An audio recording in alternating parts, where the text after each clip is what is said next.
be prepared. It's a whirlwind trip. And once we get set up there, we'll be there. We are. We are live on YouTube now.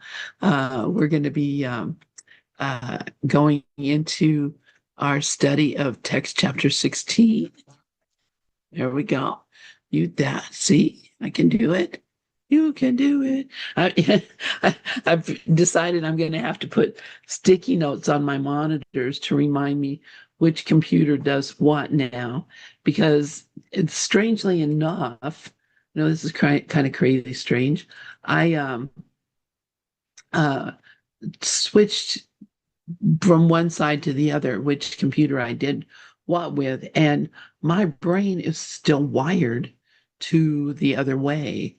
And so I keep thinking something's going to happen on one computer that's supposed to happen on the other computer. So now I have to put sticky notes on my monitor so I know what, which one is which one is which.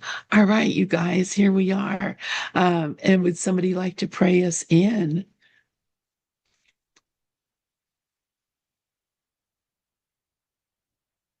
Shirley, you want to take it or should I?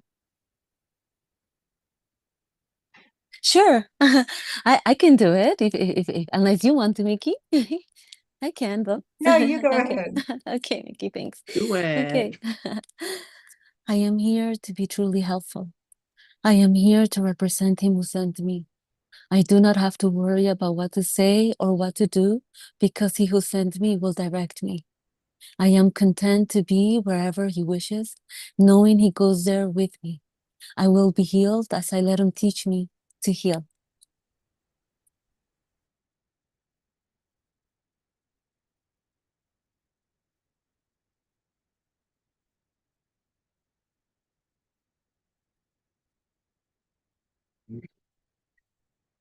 What is happening here? I'm not even sure what I did here. There we are.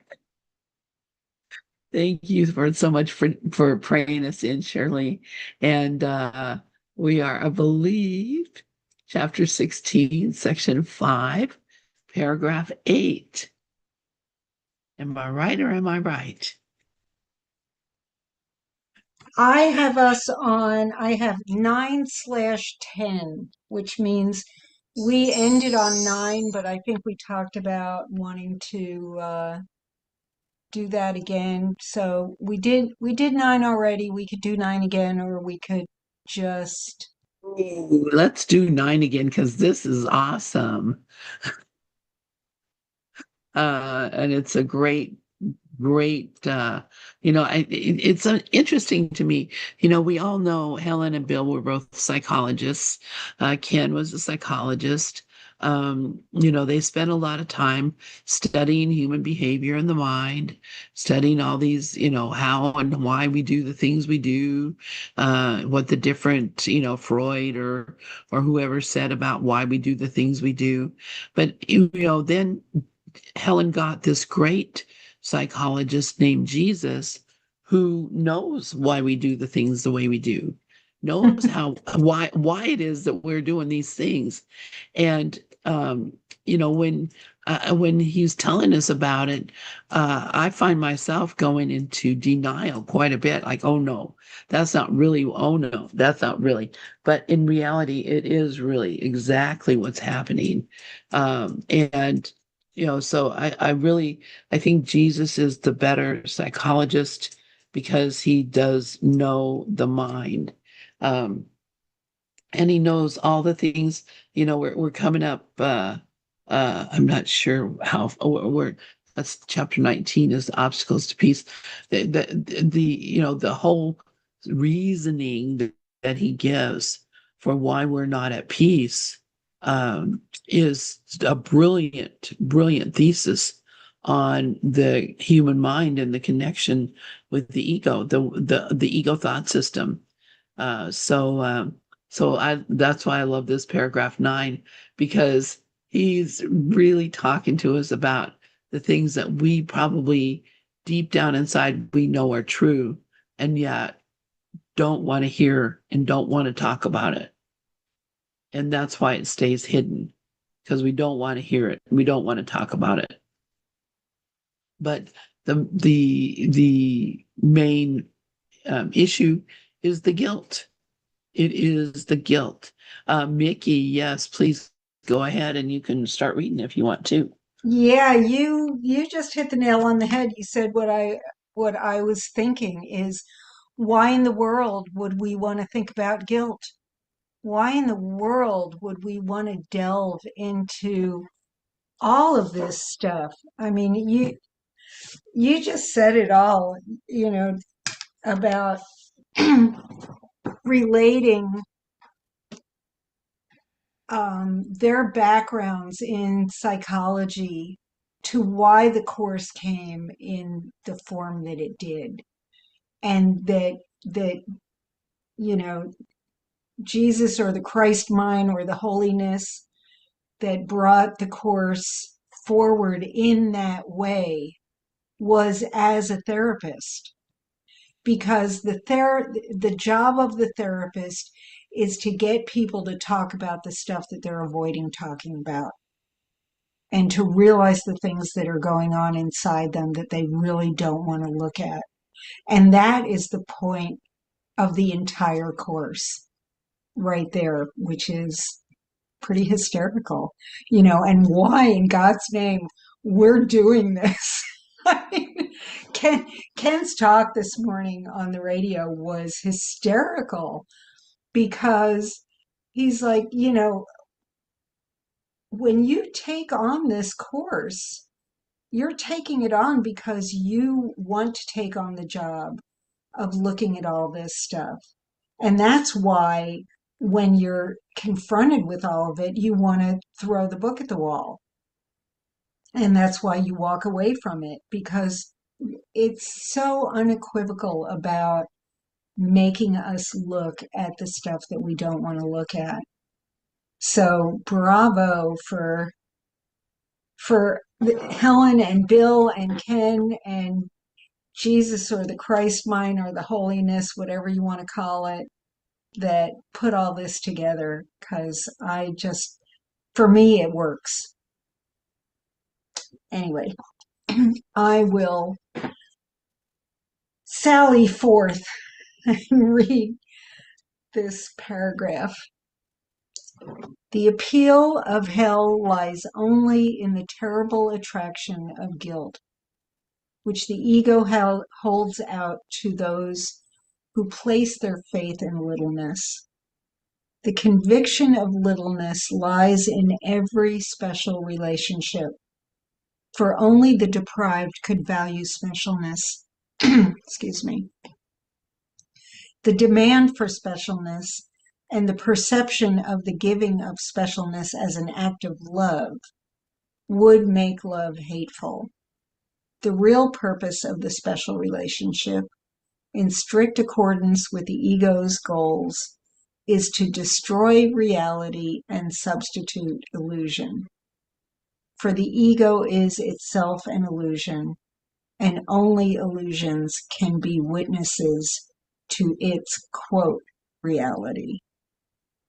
And that, if we really knew what reality was, yeah, we get glimpses every once in a while, but those glimpses that we get of reality are so formed and informed by what our conditioning thinks reality should be, that I really think if I was hurled into reality, as the Course says, right now my head would explode. I feel like it's that much more magnificent than we could even conceive of in the holy instant. As glorious and wonderful as the holy instant is here, I think if I had a glimpse of true reality, my head would explode. That's how big I think it is. And so when we get what we think is a glimpse of reality, even that is so much for us that we go running back to hell. We go running back to what we think this world is. And it's all because we have put ourselves, we've gone from magnitude to littleness so much to be in these bodies, to believe that we are these bodies. And so, of course, we're going to demand specialness from each other, and call it an act of love.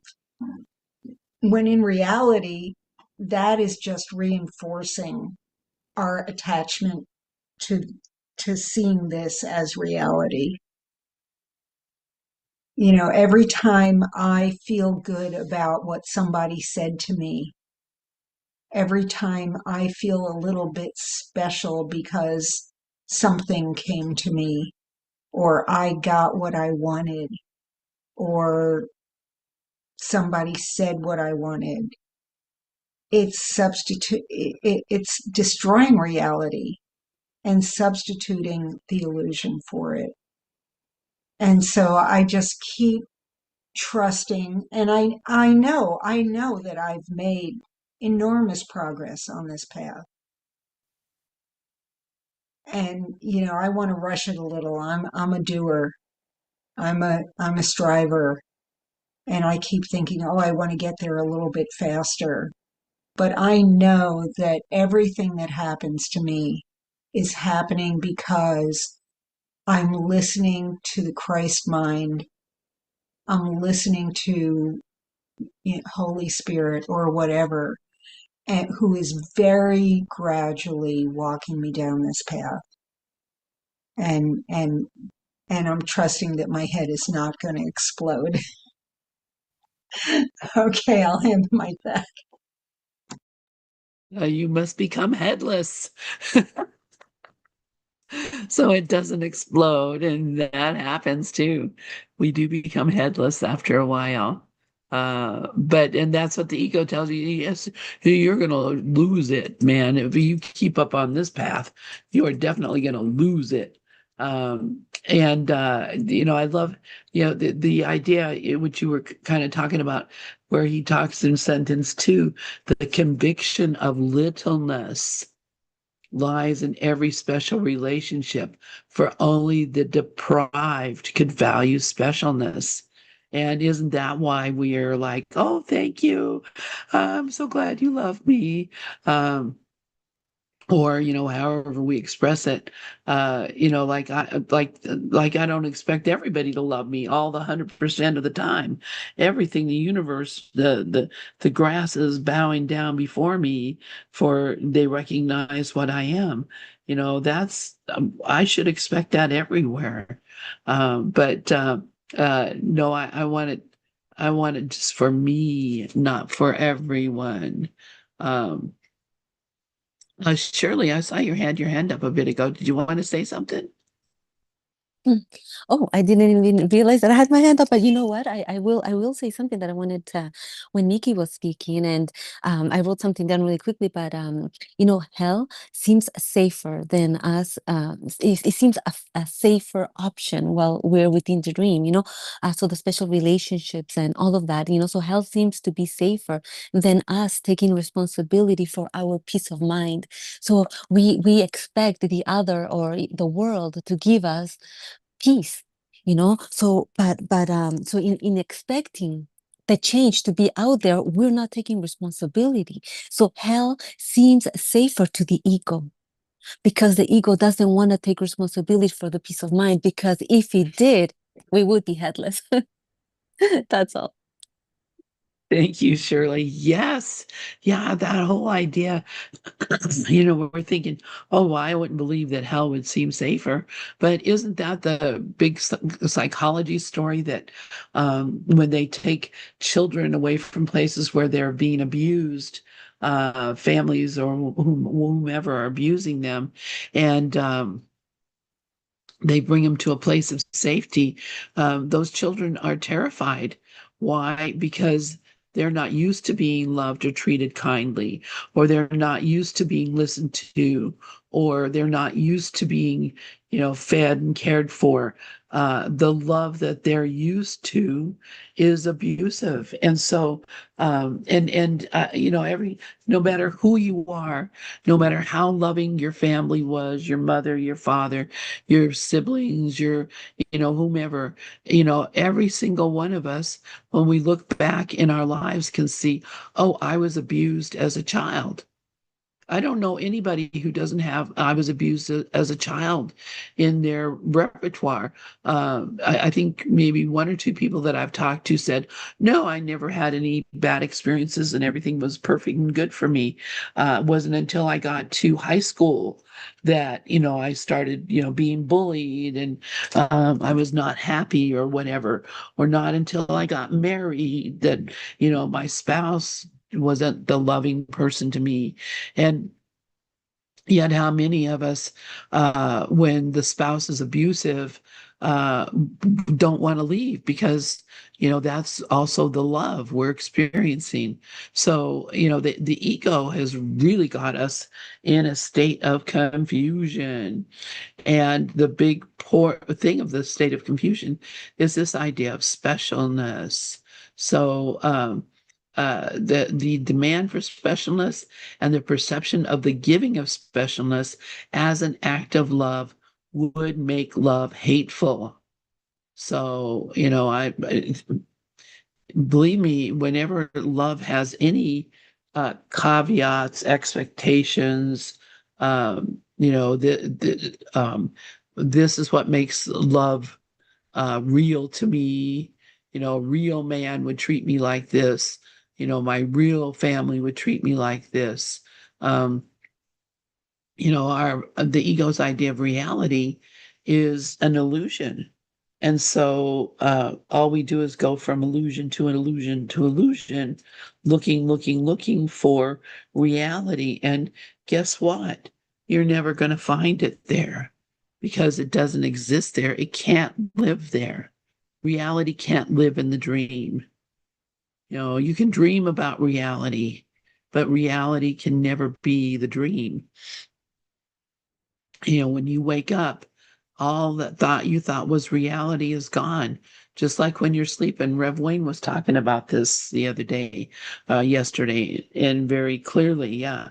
It's like when you're sleeping. If you if you wake up, those people in the dream are gone. That story that you ever do that? You're dreaming, you wake up a little bit, and you want to go back to sleep and continue the dream. Let me get back into that same dream that I was in. But you can never go back into the same dream because it was a dream. So, uh, you know, anyway, it is hilarious because yeah, we love our dream. We love our dream. What is going on here? Okay. So, anybody else have any thoughts on paragraph 9?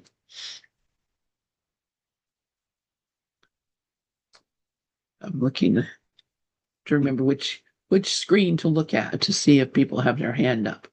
All right. So I don't see any hands up. So let us move on to paragraph 10. And this, I do believe we did start reading this last week, and this is a doozy. I know Dove quotes this quite frequently. Come on, trying to move my thing up here so as to get the whole thing on the screen. Sharon, yeah, please go ahead. Oh, I'll be one of your readers. Okay, great. Thank you. I appreciate that. Okay. If you perceived a special relationship as a triumph over God, would you want it? Let us not think of its fearful nature, nor of the guilt it must entail, nor of the sadness and loneliness, for these are only attributes of the whole religion of separation and of total context in which is thought to occur. The central theme in this litany to sacrifice is that God must die so you can live. And it is this theme that is acted out in special relationships. And it is this theme that is Through the death of yourself, you think you can attack another and snatch it from another to replace the self that you despise. And you despise, now where did I, and you despise it because you do not think it offers specialness that you demand. And hating it, you have made a little and unworthy because you're afraid of it. Got to go up a little. Anyway. Okay. Oh, that was the end of the paragraph, Sharon, because you Yeah, were afraid of it. yeah, I just Okay. moved it so you could see the rest of it. So yeah, so what do you Well, think? what comes to mind is that, until that readiness really comes in, and it comes in different layers, or levels or whatever, you really aren't ready to completely surrender.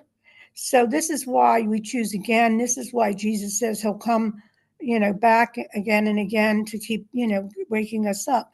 Because the whole point is when we really, really, where I'm at now, and I can see, and I notice when I fall back into the guilt that I was just so attracted to, and still watch shows sometimes that are all about, like detective stories and things like that. And but I realize I'm in a world where I'm playing an actress where I'm either, good or bad as the person, unless I realize I'm mind and I have a choice and I can come from the holy mind, I'm screwed.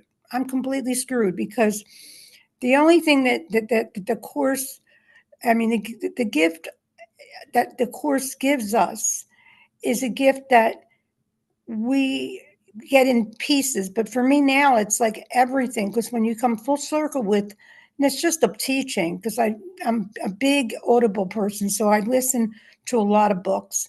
But the course is very, very good about giving us a helper and giving us a guide. And it's set up that way. And in those lessons, those first 50 lessons are like, to me, you can do them like sometimes, some days I'll just listen to the lessons, and it just puts you so high in this awareness, and it raises that vibration.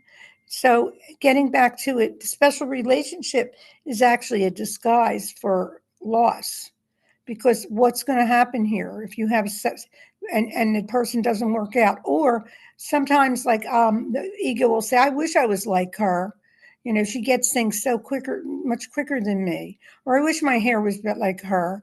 So it's always looking outside, and it's keeping us so occupied with distraction, and all of it is distraction. And the ego is very bored and quiet. So it's kind of like, I give it music, I do different things to give me, I just want the peace of God at this point.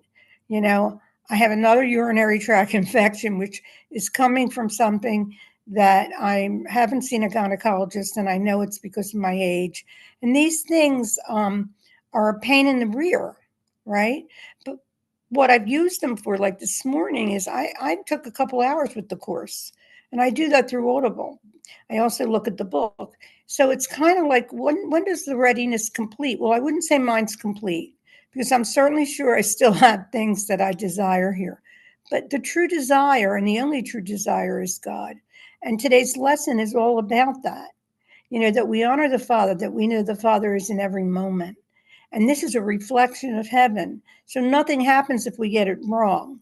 But, when we realize, we become self-realized, and there really isn't anything to do to wake up. Like, I loved Vicky's energy this morning, but when she said we're waking up, we are really awake.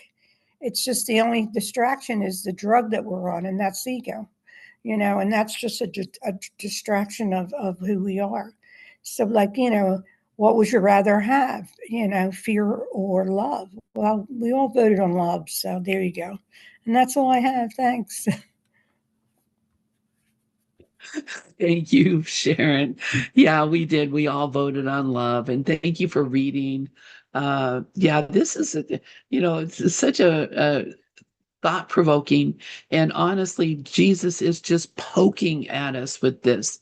You have to understand, he's not just saying these words so you can read along, go, okay, yeah, okay. No, he's saying, do you get this?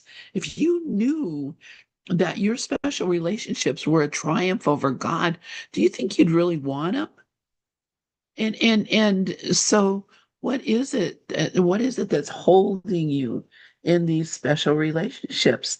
And it is the guilt that says, and it may not, you may not even recognize your own guilt.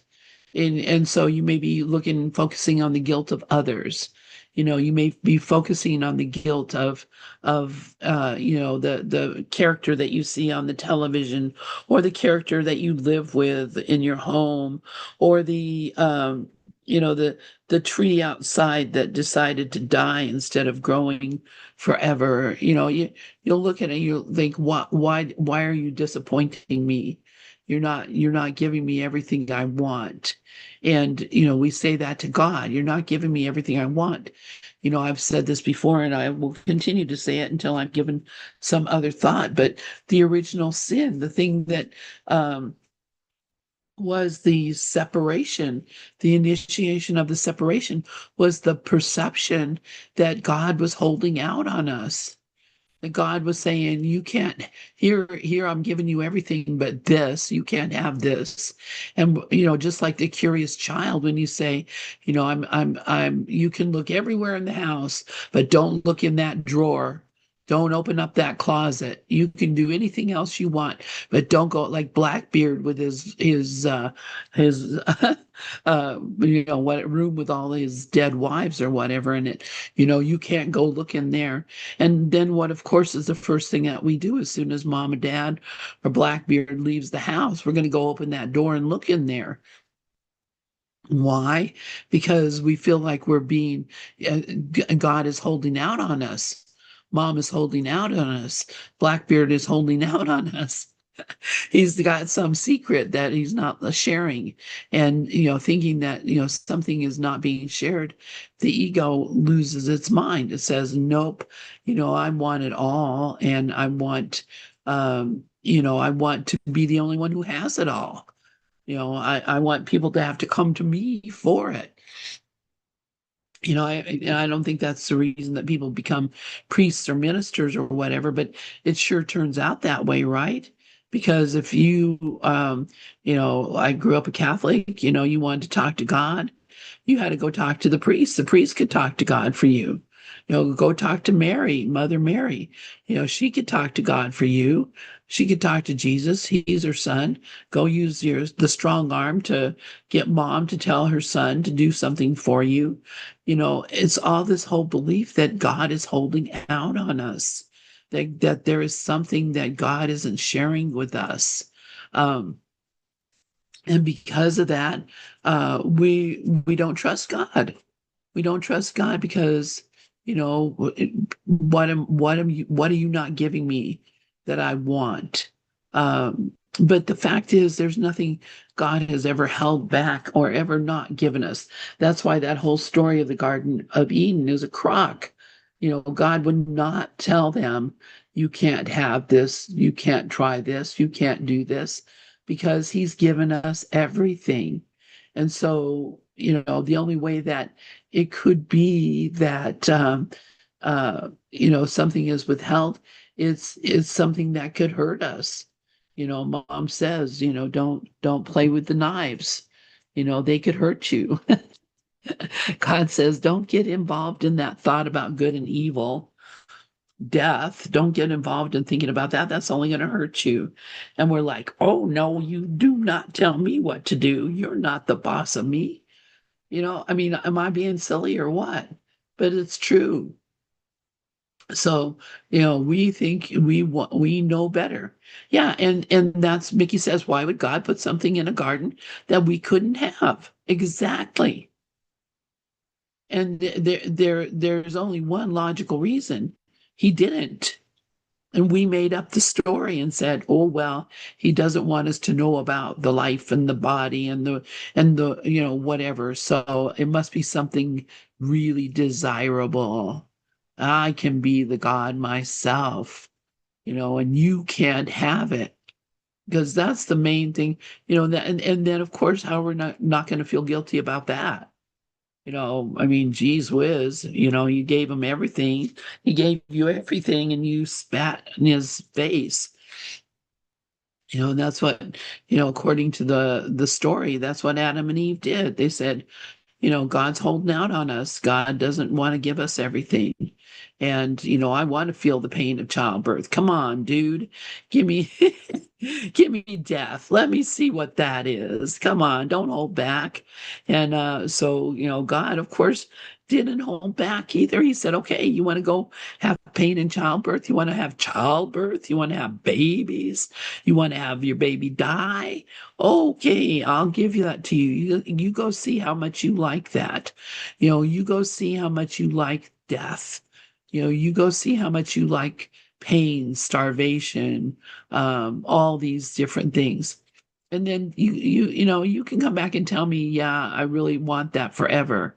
Or you can come back and say, oh, excuse me, I was wrong. I made a mistake there, because I really don't want death. I don't want pain and suffering. And, the fact is, God would never give us those things. And so that's why when it says in the Course that the Holy Spirit looks on all this destruction and laughs, because the Holy Spirit knows God never made that or did that. You guys are just being silly thinking that God, he says it's a joke to think that time could come to take over eternity. That time could do something permanent to you. It's a joke. And so what does he say? The central theme in its litany, the world, is to sacrifice, is that God must die so that you can live. God must die so that you can live. Daddy has to leave the house before I get into the closet. Uh, I can't do that while he's around here. I can't, do any of those things that I think are so handy dandy as long as God's around to watch me. So I have to make sure that he's not here. So I'm going to wait until he leaves. But God never leaves. He never goes anywhere. He's always here in the house watching over us, making sure we don't do something permanent to ourselves because we can't. So, and so this is important when he says this is the theme that is acted out in the special relationship, is the idea that sacrifice must be done. Somebody has to give up something in order for me to have everything. And when the both of us have that same belief, then there is only one thing we can decide. We can decide to argue, twiddledee and tweedledum. They decided to have a battle, right? Do you remember that? Tweedledee and Tweedledum decided they wanted to have a battle, because Tweedledee said Tweedledum had spoiled his best rattle. It's a child's toy, a rattle. And that's it, the silliest thing, right? That's what we're arguing over, is a child's toy, and thinking that one can have it and the other can't. So we act that out in the special relationship. And as much as we love the other person, or we hate the other person, because hate's a special relationship too. Anger is a special relationship. Anything that says you and I are different is a special relationship. So that we are acting that out everywhere. And through the death of yourself, you think you can attack another self and snatch it from the other to replace the self that you despise. What does this mean? What, through the death of yourself, you think you can attack another self? the idea that uh, you hurt me and you should feel guilty and you should suffer for what you've done to me. You breathed the air, and that was my air, and I won't have enough air. If I keep breathing for the rest of my life and you keep breathing, we're going to run out, and you got to stop because it's mine. And that's, I mean, it can never be enough. Mickey, yes, please go ahead. So, who doesn't have a mother that at one point in their lives didn't say to them, "You'll be sorry when I'm dead"? You know, through the death of me, I'm going to attack you. You're going to feel awful. We all did. I'm going to assume, that we all had somebody that would say something like that to us. And through the death of yourself, you think you can attack another self and snatch it from the other to replace the self that you despise. We're all playing that game of you're going to be sorry for what you did to me. You'll be sorry when I'm gone. You'll realize how horrible you were to me. It's that horrible game of specialness that we play with each other. It's just incredible. If you perceived this as a triumph over God, would you want it? I love that line. That's one of my favorites too. Thanks. Yeah, thank you, Mickey. And gosh, yeah, you reminded me. All right, yes, my mother used to say that kind of stuff. And I spent half of my childhood planning to commit suicide. I would lay in bed at night and think, I'll be dead and you guys will all be sorry for everything you did to me. Thinking, I remember thinking that when I was like 6 or 7 years old and envisioning my funeral, envisioning people coming and saying, "Oh, why did I treat her so bad? Why didn't I love her? Why did I hurt her?" I have all these ideas in my mind, and I didn't have a particularly abusive family. I felt a victim. I believed I was a victim, and it's so weird because my sister did commit suicide, and I have her journal that she wrote, sporadically through the years. She would write things in this notebook, and after she passed, my brother-in-law made a copy and sent it over here to me. And God bless him for doing that, because I would never have known these things. But yes, her whole thing was, you know, the way that there was five of us girls, five sisters, and one brother, and a grandmother who doted on the brother, and the mother who let the brother do anything, and the girls were all, whatever. But because my mom was a real narcissist, and let me tell you, that's a story everybody has, right? Mom was a narcissist, but yeah, my sister's whole journal was all about that. These guys, I saw them at the market the other day, and this is what they said to me. They did this things about, my sisters, that she felt unfairly treated. And eventually she took her own life because she felt like the whole world, nobody loved her. Uh, Even, I mean, seriously, I don't even want to go into it. It was insanity. It was insanity. But that was this whole dynamic that we're talking about, that you'll be sorry when I'm gone. Um, and, and, nobody can be happy with that kind of thinking. Nobody can be joyful when they're thinking those kind of thoughts. Even when times you are joyful, these things sneak up and make you feel guilty for being joyful. Why? You shouldn't be happy. Look what's going on. How often do we feel guilty for being happy? I mean, people will tell you that. Why are you so happy? Don't you see the world?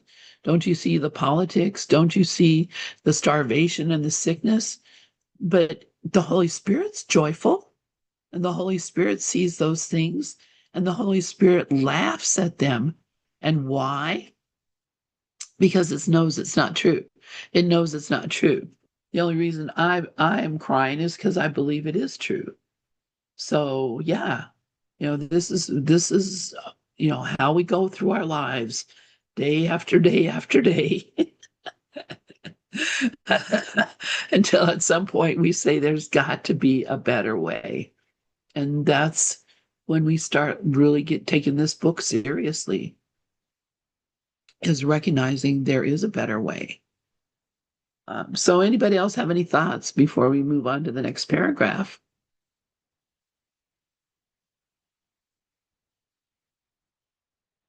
All right. And hating it, you have made it little and unworthy because you are afraid of it. Um, so who would like to read paragraph 11? Get that set up somewhere. So I will. great, I thank don't know if you. someone else put up their hand, but I'm happy to read. I'm happy to have you read, please. How can you grant unlimited power to what you think you have attacked? So fearful has the truth become to you that unless it is weak and little and unworthy of value, you would not dare to look upon it. You think it safer to endow the little self you made with power you wrested from truth, triumphing over it and leaving it helpless. See how exactly is this ritual enacted in the special relationship. An altar is erected in between two separate people on which each seeks to kill his self, and on his body raise another self to take its power from his death. Over and over, this ritual is enacted, and it is never completed, nor ever will be completed. The ritual of completion cannot complete, for life arises not from death, nor heaven from hell.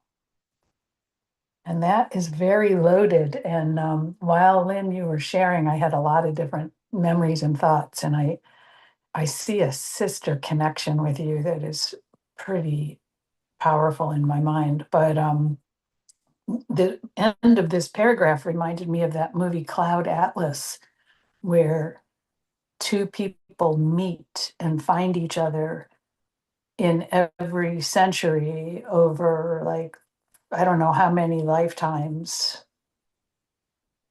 I have a vague memory of the movie, but it sort of makes sense to me, on some type of spiritual soul level, that we just repeat and replay. And of course, Conversations with God from Donald Neil Walsh brought up that every single being has been played every single part, a victim and a victimizer, a perpetrator and abused, and I don't know how that coalesces totally with the course, but what the course and what it feels it's telling me is all of that is illusion.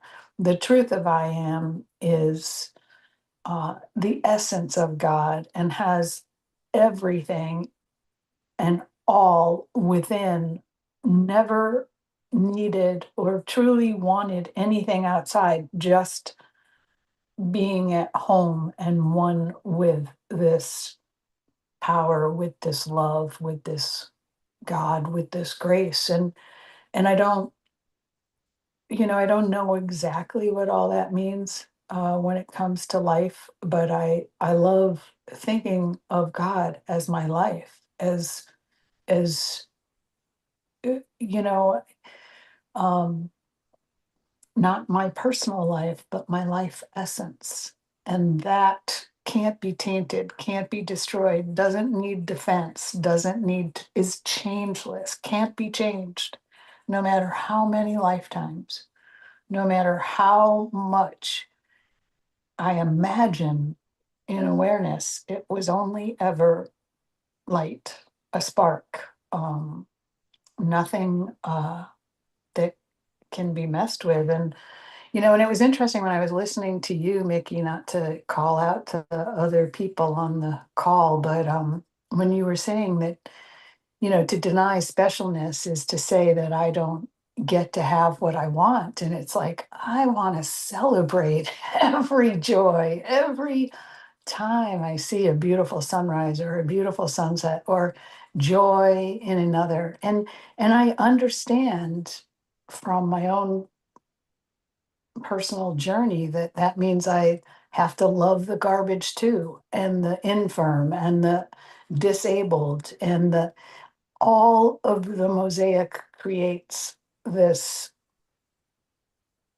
beautiful tapestry, like a mosaic threads. It's all so wondrously marvelous to me that I love celebrating that. Like I love, like to me, the joy and the happiness is of God, and the love is of God, and all of the ego stuff is the pain, the broken, the judgment, the criticism, and that's, and it may not be 100% true, but it makes it easier for me to live. I don't know if that makes any sense, but it's really tough. We can talk about ideas and bounce things around, but I see a consciousness all over the planet that is difficult to understand. Like it's very difficult to understand.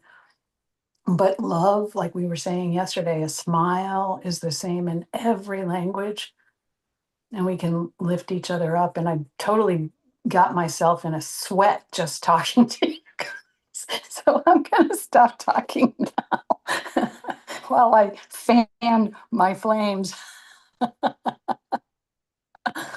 Ah. Oh, that's hilarious. Thank you. Thank you. Thank you for reading, and thank you for that. And yeah, I love that movie Cloud Atlas. It is so beautiful. And the course does say that those who have met will meet again, because believe it or not, all relationships have to become holy relationships. There's uh, uh, and so where is it? It's in this section. What are the levels of teaching? And he says uh, each teaching learning situation is maximal in the sense that each person involved will learn the most that he can from the other person at that time. In this sense, and in this sense only, we can speak of levels of teaching. Using the term in this way. So basically, he's saying that whenever we meet another, it is a teaching and learning situation. And at that time, we will learn as much as we can from that purpose, from that person. In this sense, and in this sense only, we can speak of levels of teaching. Using the terms in this way, the second level of teaching is a more sustained relationship in which, for a time, two people enter into a fairly intense teaching learning situation and then appear to separate. As with the first level, these meetings are not accidental, nor is what appears to be the end of the relationship a real end. Again, each has learned the most he can at the time, yet all who meet will someday meet again, for it is in the destiny of all relationships to become holy. God is not mistaken in his son. So yeah, that's, every relationship, the relationships with my mother, with my sisters, with my brother, with my everybody, my ex-husband, my son's father, all these different relationships that, were so troublesome in the past. Hey, Dove. Oh my gosh. Hey, Duff's here. Oh my goodness. Hi, sweetheart. Yeah, Dove is one of those relationships that I will never be over with because yeah, we're here for each other over and over and over and over until we learn the lesson that we came here to learn. So, oh my gosh, honey, it's so good to see your sweet face. I saw those pictures Vicky took yesterday. I sent one to the group. I think you probably saw it. So, welcome home. I don't know if you're probably still in the hospital, but welcome home. I'm home. I'm home. You are home. Do you want to say something? Just I'm happy to be back. I love you all. God bless. That's all. Oh my goodness. Oh my goodness. It's so sweet to see your face and see you moving and being, you look, yeah, that's what Vicky said. You look so much better than, than you did when she saw you in New York. She's like, oh my gosh, he is shining like a star. And yep, there you go. There's my to me, my relationship with you is a holy relationship. I don't I don't I don't I see that you and I have the same purpose, that we're going for the same thing, that our life is you know, we're meant to be together. And we've probably been together in the past many times. And I'm just glad. I think this might be the lifetime in which we just join forever and never to part again, because we know that now. There's nothing that come between us. God, I love it. All That's right. that's true. What section were you reading from, Lynn? The part about the souls meeting? It's in the manual for teachers, and it's number 3. What are the Okay, levels of teaching? And okay. that section is really amazing when you start reading it. And people will say, "Well, I don't know about what uh, they have a lot of ideas." But once you start reading this and realizing that every connection that we make, every like it says in chapter 8, whenever you meet anyone, it's a holy encounter. Yeah, And yeah. you just, these are all here for you. um, and maybe we could go through the manual again sometime. We have gone through it as a group several times, but that does not mean that we're done with it, obviously. So that's a good thing for us too. So does anybody else have anything that they like to share right now about this paragraph? Is so full. um, or would anybody like to read the paragraph again? That's definitely allowed as well. I know people always say, "Do you mind if I read it again?" Yeah, no, read it. The more we hear it, the more it does. Yeah, Karen, good morning, honey. It's good to see you, my friend. Good afternoon here. Good morning there. Time is the vast illusion. I would love to read this paragraph again. Paragraph 11, chapter 16, section 5. How can you grant, am I right about that? Yeah.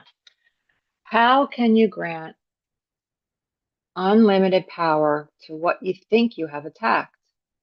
So fearful has the truth become to you that unless it is weak and little and unworthy of value, you would not dare to look upon it.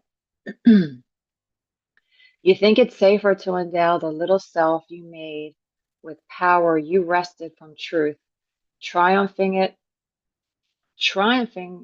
over it and leaving it helpless. See how exactly is this ritual enacted in the special relationship. An altar is erected in between two separate people on which each seeks to kill himself and on his body raise another self to take its power from his death. Over and over, this ritual is enacted, and it is never completed, nor will ever be completed.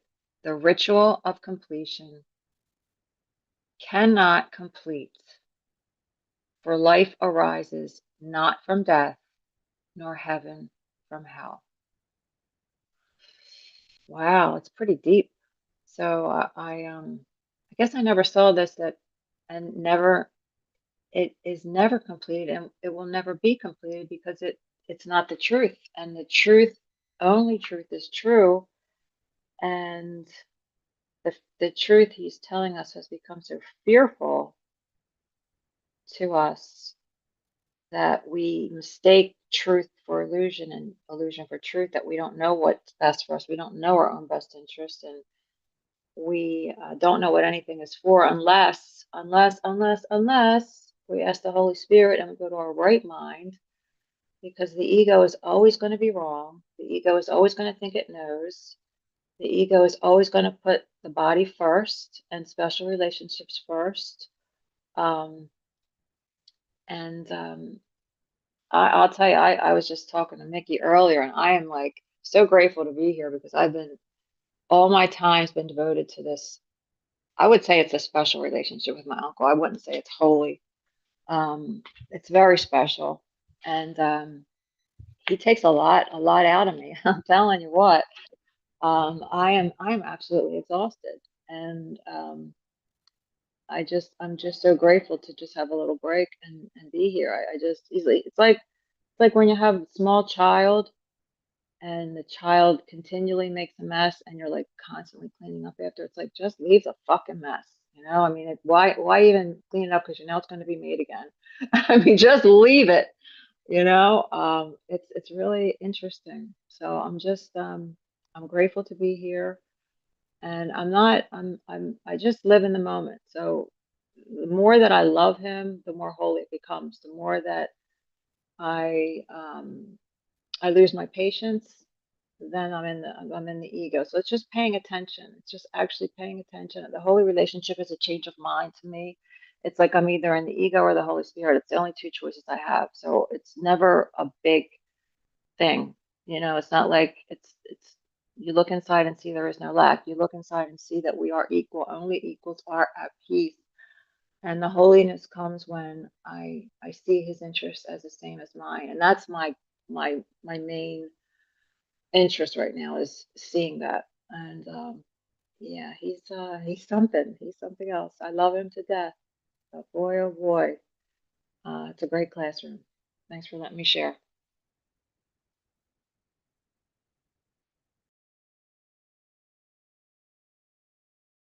There we go. Thank you, Karen. Yeah, yeah, and exactly. And I know our time is up, but I don't think that Shirley's going to mind too much if we take a couple more minutes, because what you're describing here. Once, and I want to come back to this paragraph next week because I think there are some things in it. As you said, is packed. It's powerful. It's full of essential ideas. And one of the things that's essential in this idea that he's talking about is the fact that in order for us to have a relationship, one of us must die. Both of us must die. He's really talking about, he says, an altar is erected in between two separate people. So I'm me and you're you, in which each seeks to kill himself and on his body raise another self to take its power from his death. Now, what is that self that I'm killing? Am I killing the self of Lynn that I really think is wonderful and I love? Or am I killing that self that doesn't belong in this relationship? Isn't the love that this relationship represents, or isn't the hate that this relationship represents? That's a one to back up on. Look at how many times You want to maintain that persona of being uh, uh, judgmental on the world because you think that that makes you special or gives you a power.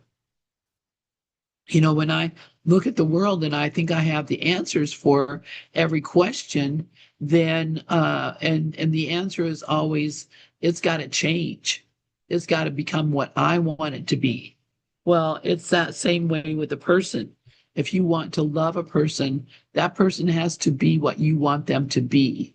If they don't, if they aren't, they become something different, then you are not going to be able to love them because you can only love your picture of what they are, what they represent. So say you your whole life you've been voted independent. I'm an independent. That's how I'm registered. That's how I'm voting. I'm not looking at either one and saying this is better than the other. I'm figuring out the one that meets my needs the most clearly. I'm an independent. And then your friend comes along and says, this is just for shits and grins. I'm saying this. I'm a Democrat. And I don't like the way that you are voting because you're not voting for the Democrats that I love. And if we're to be able to get together, maybe you're a very attractive person. Maybe I'd really love to be with you. Maybe I'd really love you, but you got to change in order for me to be able to get along with you. You have to be different. Well, that's the same as murder. Seriously, I don't want you the way you are. I want you the way I want you to be. That's murder. You have to change. Or I'm going to have to change in order to fit your idea. Oh, you don't like fat people. Oh, I'm going to go on a strict diet and deprive myself of everything I love because I want you to love me. And I know that you don't love fat people. So, I'm killing myself. I'm killing the person that I am to become the person that I think you want me to be. But the problem with all of this is that because of the way the ego operates, it's always going to change. And the next thing he's going to find some fat chick that he really likes because she's got a great personality or she's got a lot of money or something. And he's going to dump you for her, even after you've, starved yourself down to being Twiggy for him. Seriously, these changes that we make of ourselves and we expect others to make of themselves, that is equivalent to murder. And unless you can accept a person exactly as they are, with no desire to change them, no desire to make them fit into a mold or a form, you just love them the way that they are, and they love you the way that you are. That's the holy relationship. Anything else is a special relationship. So anywhere where you seek to change another or to change yourself for another, that is this ritual that he's talking about that goes on and on and on and on.